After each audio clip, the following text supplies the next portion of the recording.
Alrighty. So everyone, look, so obviously welcome to the Allied Health breakout room. So it's both myself and Ben. So first I'd like to obviously introduce myself. My name's Alan.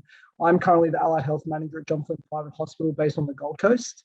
A little bit about myself. I've been within Ramsay for about 12 years now. I actually started, I was very fortunate to get a placement within Ramsay for my cardiorespiratory placement. And then from there, I sort of was very fortunate to land a role as a new grad, similar to, I suppose, why you're all here tonight to inquire about the new grad role. Obviously, when I started, there wasn't a grad program per se, so that certainly evolved over the years. But what I can say is obviously, certainly within my time within Ramsay, it really is, I can't highlight and can't, I guess, support what, what Liz and what Bernie and what, what everyone's said regarding Ramsay. For me personally, that's the thing that I love about working where I work. And that's certainly the people and the culture that is ingrained into the company. And I think that's really, really evident when you're working with the team and you're working, in any of the facilities or the sites. That's an amazing aspect, and I will hand you over to Ben to introduce himself. Thanks, Alan. Hopefully everyone can hear me as well. So look, I have a little bit of a similar experience to Alan. I did my physiotherapy placements at John Flynn Hospital as well, and was lucky enough to land myself a position as a new graduate physio at our hospital. And, similar to what you'll all experience very soon, I went around and I did all of my rotations. I worked all across the hospital and started to develop areas of interest. So for myself, my areas of interest are mostly around cardiorespiratory physio, but also around education. So I've been fortunate enough, alongside some of my colleagues, to be given the opportunity to be involved with some of the local universities in our area here on the Gold Coast to do some teaching there. And that's also allowed myself and Alan to identify ways to improve the education allied health at our facility. So recently, in the last 12 to 18 months, I've had a bit of a role at our hospital in trying to bring students from universities on placement and support them, as well as bringing in new graduates and supporting our junior staff in ways of making clinical things specific to our facility, in giving them ways to present journal articles to each others and in services, and provide regular catch-ups and supervision with them. So I have been in the same position that you are all in at the moment. I'm eagerly awaiting a position and keeping my fingers crossed. And I definitely know what it's like to start your new role and be in that first year out and feel a little bit daunted or a bit nervous about it. And that's really driven my and Alan's interest in finding ways to develop programs for allied health specifically, so that you all feel supported. And then when you finish your new graduate years with us, hopefully we'd love for you to stay on. But no matter what happens with you in your future career, you feel like your time with Ramsay was well supported and you learned as much as you possibly could have. Great, thanks. Anything else that you want to add to that one, Alan? No, I think for now, Ben, I think the main thing is, I think we'll highlight as well the grad program for allied health. So alluding back to the main presentation from earlier, the allied health grad program is really similar to what you've seen with all the grad programs. It is essentially a 2-year program where the first year is really about development, or creating a foundation year, and then the second year looking at development. The first year really entails making sure that we are rotating you as a new graduate through the various clinical areas on offer at any of our sites. And as it was alluded to earlier, each site does have varying specialty areas or clinical areas that you will be able to rotate into. From there, it's really important to be able to establish, what development goals that you have. And that's obviously done in conjunction with your senior. And you obviously sit down to do formal, informal supervisions and also do an appraisal after your first year, just to give feedback along the way and involve you into other bigger projects to really start to allow you to get a better understanding of important aspects, not only for your own professional development, but being involved with larger projects such as, quality improvement projects, service improvement, and looking at how to implement, current evidence into practice. Which I would certainly say as new graduates, we certainly know that with the new graduates that we get, you're definitely going to be in a position where you have up-to-date research and up-to-date evidence, which, looking at all our services that we provide, is very, very important in how we, maintain being a progressive department and a progressive discipline. Further to that, I think it's really important to highlight, with this opportunity, with tonight, and in shortly when we open the floor up for questions, it's really important that you ask us questions that allow Ben and I to help you all to try and really get the advantage and put your best foot forward when you apply for these positions, because as you can imagine, these positions are very competitive. So yeah, Ben, anything to add?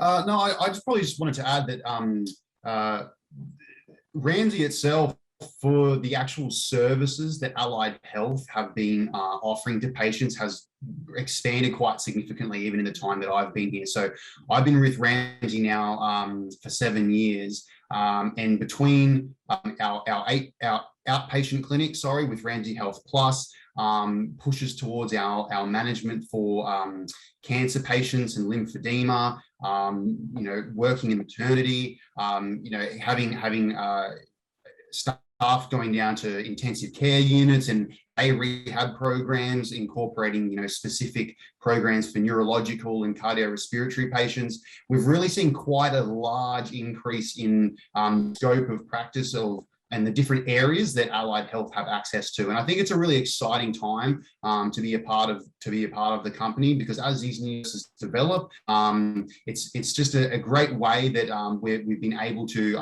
improve the happiness of a lot of allied health and provide different learning opportunities across the entire spectrum of age and clinical conditions. So I know myself, I've definitely been enjoying the direction that Ramsay's been heading with allied health and all the additional services that we're being a part of now. Yep. Well said, Ben, well said. So being mindful of time, everyone, look, we do want to open up the floor to questions.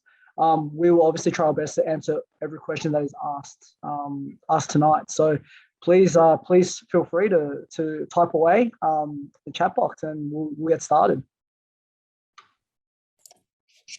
I've got a question. Is it all right if I can just say it over the mic, or?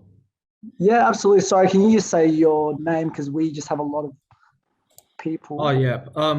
So I'm Garish. I'm a fourth year physio student at CSU. Yep. I'm currently doing my first fourth year placement at the moment. So I was just wondering, for those of us that are currently doing our final placements, is there any opportunity to work potentially as like an AHA within Ramsay Health before we begin our program, or? Hey, Garish, this one, Alan? Yeah, I've got this one. It's a great question, because Ben and I have been speaking about this, and we certainly want a way to better facilitate for students that are doing allied health to get into the hospital earlier. It's a really good way for succession planning, for staff planning, and also to get your foot in the door, so to speak. Yeah. So Garish, I will say that yes, students can apply for AHA roles. The way that basically works, though, you're not actually paid as an AHA. You're paid as just under an AHA, because to be an AHA, you need a certificate. But given the fact that you're studying, it still allows you to basically do that role. And to be honest with you, within our own team at John Flynn, we certainly have had quite a number of physios that started as AHAs that were then able to successfully, and Ben's one. Ben's a good example. So yeah, look, it's a very good, very good way, and I'll let Ben speak about this, that I believe would also supplement your learning while you're at uni as well, because you are going to have that hands-on experience, patients, doing some of the basic exercises depending on where you are. So I think it is certainly a good little adjunct to what you're doing. Sure. Yeah. Absolutely. I mean, even outside of having exposure and additional time to different clinical populations that you'll be studying with on your placements, it's even actually some of the soft skills, like the actually communicating with your patients, understanding like the processes that are in place for documentation in different hospital facilities, being a part of a large multidisciplinary team, and understanding the structure of how hospitals work. It's all those sort of skills as well that I think that when you do actually go onto your placements as well, because you're constantly in a zone where you're talking with patients and interacting in an environment. Time you go to a different hospital for your rotation, I think it actually helped me personally to get better marks on my placements as well. So I think it works as a sword. You're getting more exposure for your university placements and your grades there, but also I guess you're making relationships with people who could potentially be a future employer. So I know for myself, it was a great opportunity. I myself was an allied health assistant for 12 months before I applied to become a physio, and it helped me. So I think that if it's something you're interested in, then I would urge it, because I think it was definitely a worthwhile endeavor for myself. Sure. Thanks for the response, guys. No worries.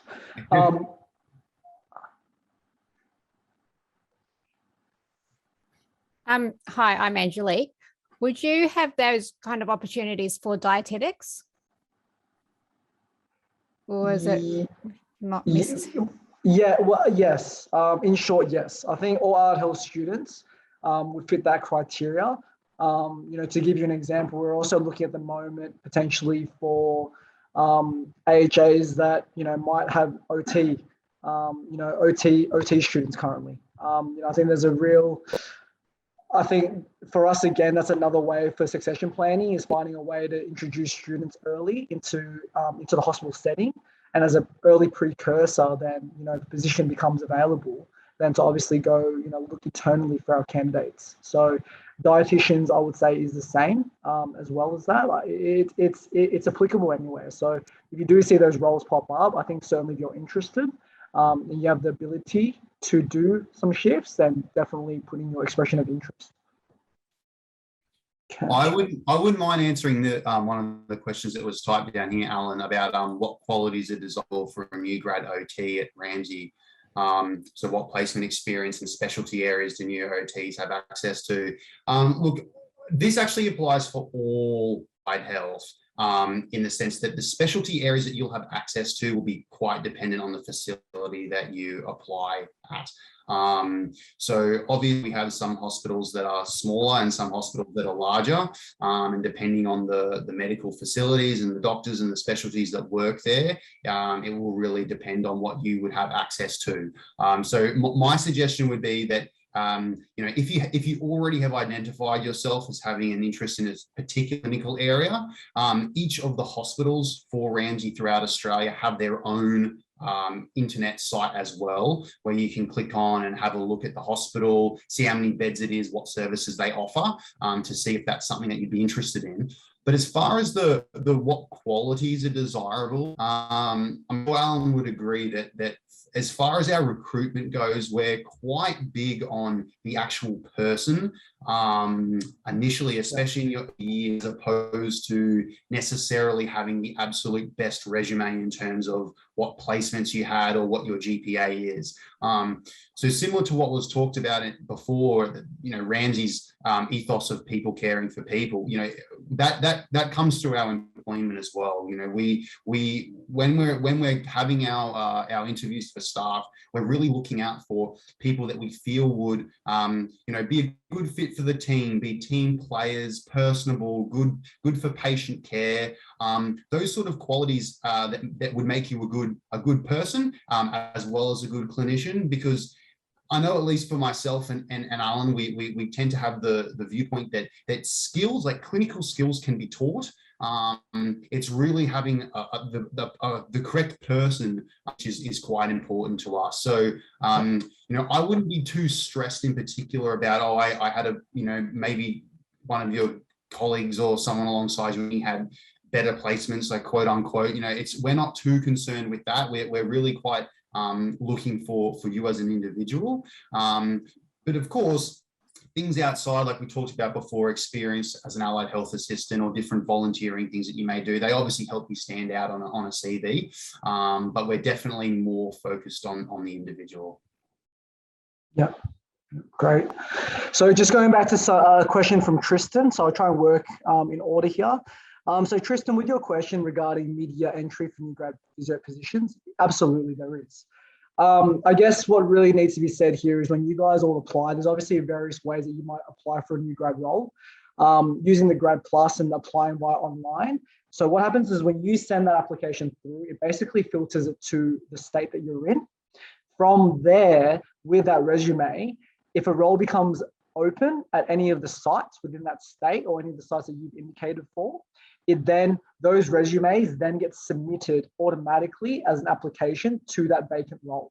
And then as allied health manager or as a, or for Ben, if he's a part of the interview, hire recruitment team, they'll then get access to review those resumes. And then from there, obviously, call successful candidates for an interview, etc. So absolutely, it's mid-year. I suppose it does vary depending on which site.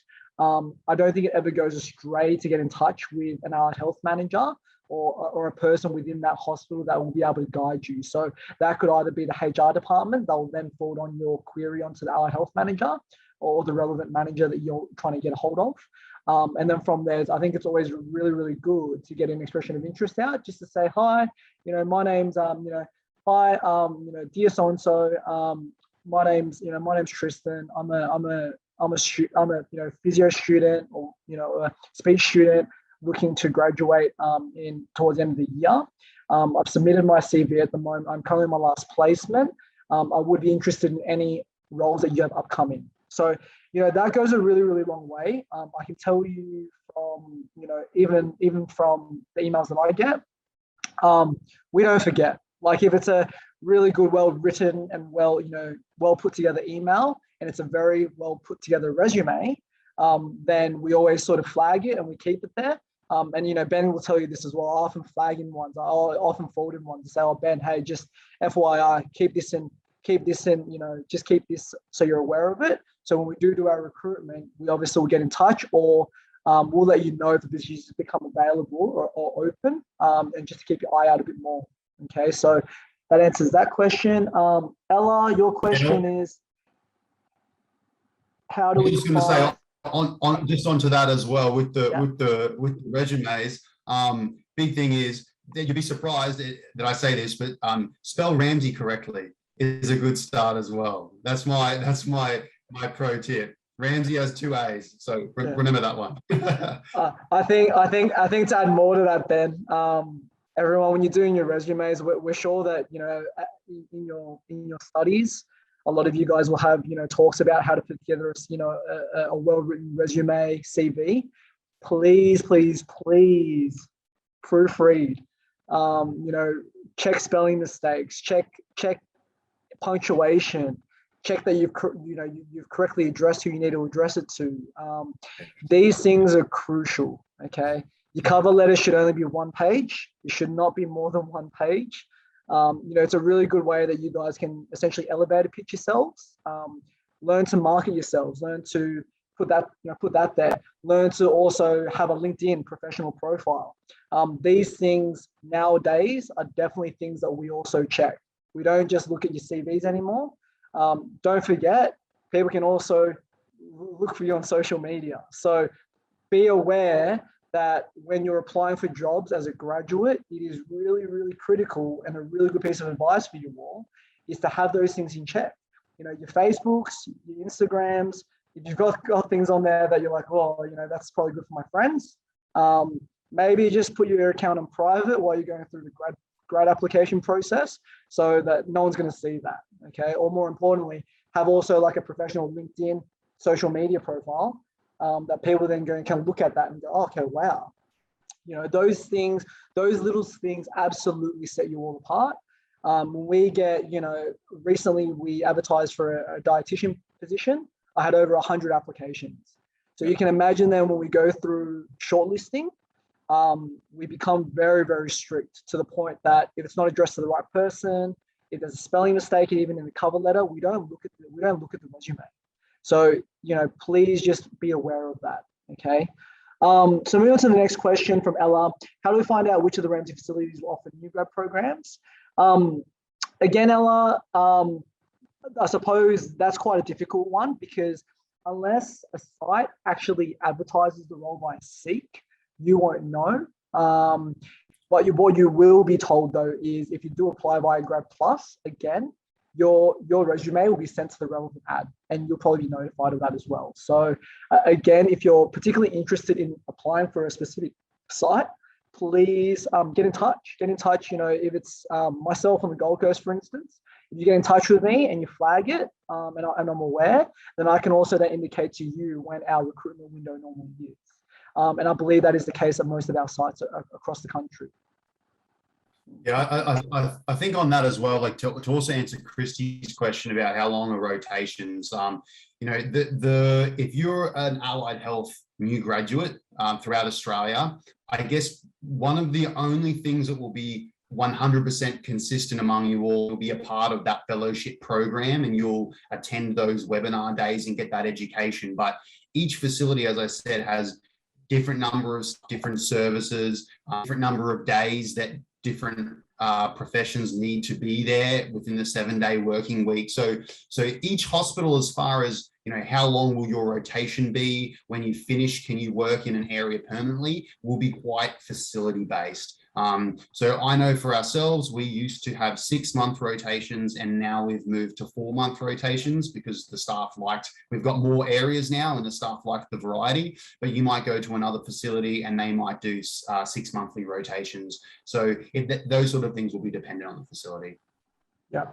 And to add to that as well, regarding, once you finish the graduate program and being able to select the area where you permanently work, I suppose that it will differ site to site. But I think it's really important, in the foundation and in the development year, especially the development year, to start working out what it is that you have a passion for and which areas specifically, if you want to specialize. And those are the conversations that you'll obviously have with your senior during your supervision, and obviously with either the team leader or the manager, wherever you are. So they're definitely things that we look to develop. Even for us, like we're very focused on looking at how we can create a solid platform for people to be successful. So we want our allied health staff members to essentially be able to have a strong foundation that they're then able to go, okay, well, I want to work on this area. So it's really important to have those conversations and as a part of your development. Bright, regarding your question for diagnostic radiography, no, unfortunately, diagnostic radiography is not part of allied health or a part of the graduate program at Ramsay. Okay. Joel, psychology is considered to be it's somewhere in between at the moment. So Joel, just so I know, are you a psychology student? Perfect. So I would say, Joel, I'm gonna so if you're in Queensland, Joel, have a look at the link that I've just put into the chat box. That's Ramsay Psychology. So this started about a year ago now, or probably towards the back end of last year. Psychology is considered as part of allied health, but in saying that, they're now branching. Ramsay has started Ramsay Psychology. So on the Gold Coast, the actual base for Ramsay Psychology is based out of Southport.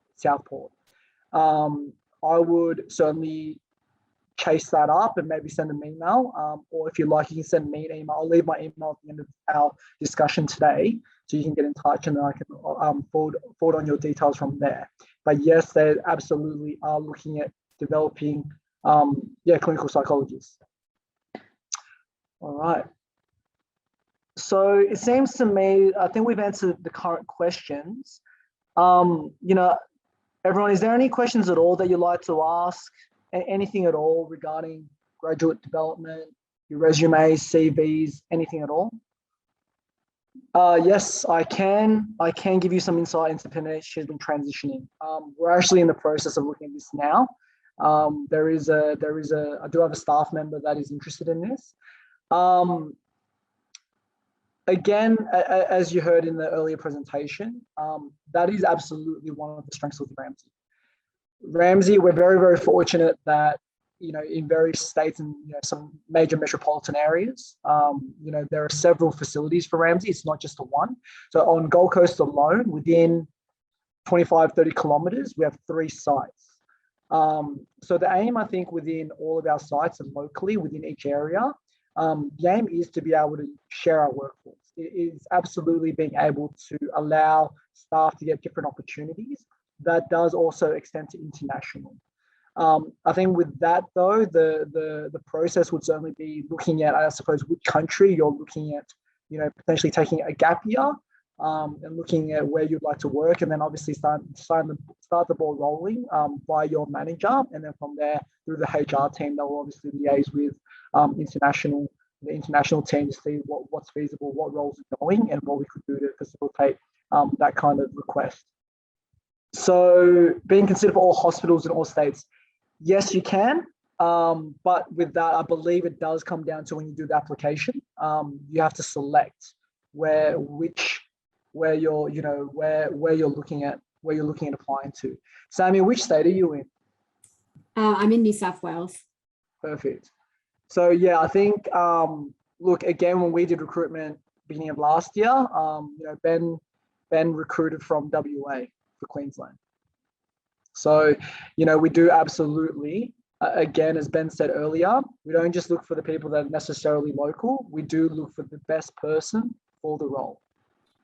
I guess the thing with that as well is that there'll be different roles potentially in different hospitals with different contract lengths and hours per fortnight as well. So it can be it might be worth your while, like looking for specific facilities and seeing what's available at those facilities specifically. For instance, with us, we might have a contract that comes out for some allied health member that might be 2, 3, 4 days per week. It just depends on what's also needed at different facilities at that particular time. So it does, again, it can vary between the different facilities across the country. No problems. All right. Yeah, any other questions from anyone? Has anyone applied yet or going to apply?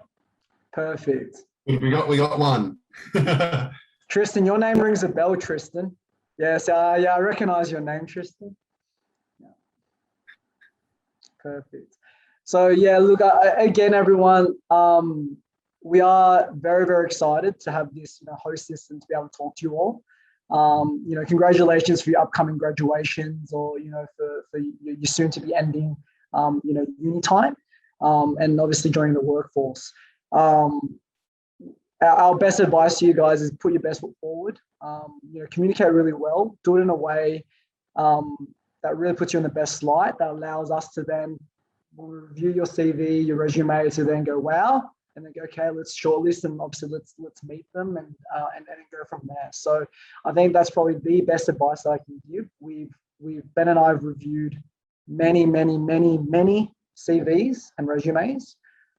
So when we tell you these things, we really do mean it. Like, be very mindful, be very meticulous with the way that you address it.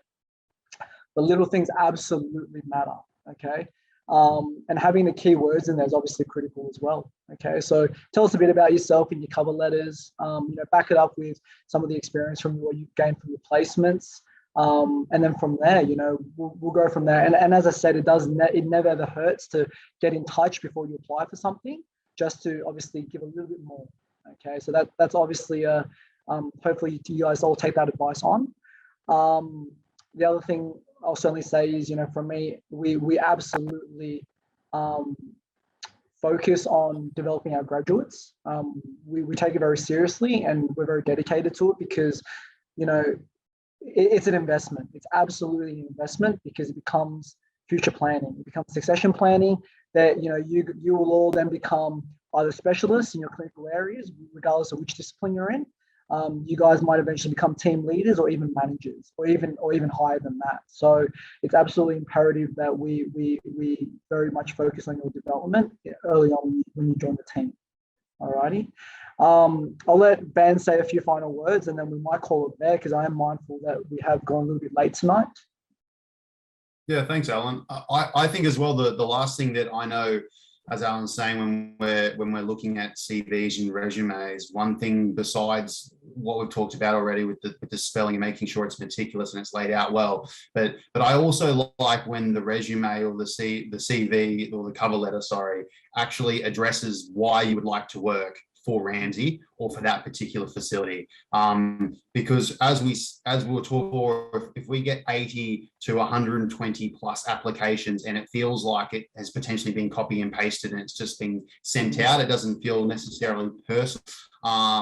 Then we can pick up on that too. Like we want to, I guess, to know that you've got a reason that you would like to work with us. And it's nice to read that on the page. So I guess that would be my insight as well, is besides, talking about potentially think the Ramsay way or how the values of Ramsay apply or you can appreciate those, is to put that down on the cover letter as well, just to feel that a little bit more personalized. But as Alan said, I hope that all of you have gained something from this evening, that you feel a little bit more enlightened as to how you would fit into our very large organization and how there are different systems and people in place to support you on your journey.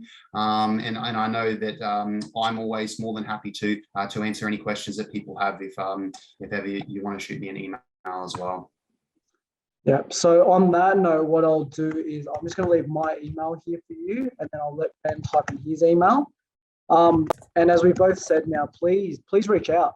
If we can help you in any way or give you some support, please get in touch with us, because I would love to hear from you guys, and we'd love to help you guys and either give me some advice or give me some feedback on how you guys can obviously be more successful with your applications as well.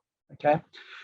So if there's nothing more, as Ben said, we really do hope that you've taken something away from tonight. Thank you for all the questions, guys. You've asked some really great questions, and good luck. And hopefully we'll see you guys soon. Thanks, everyone. Enjoy.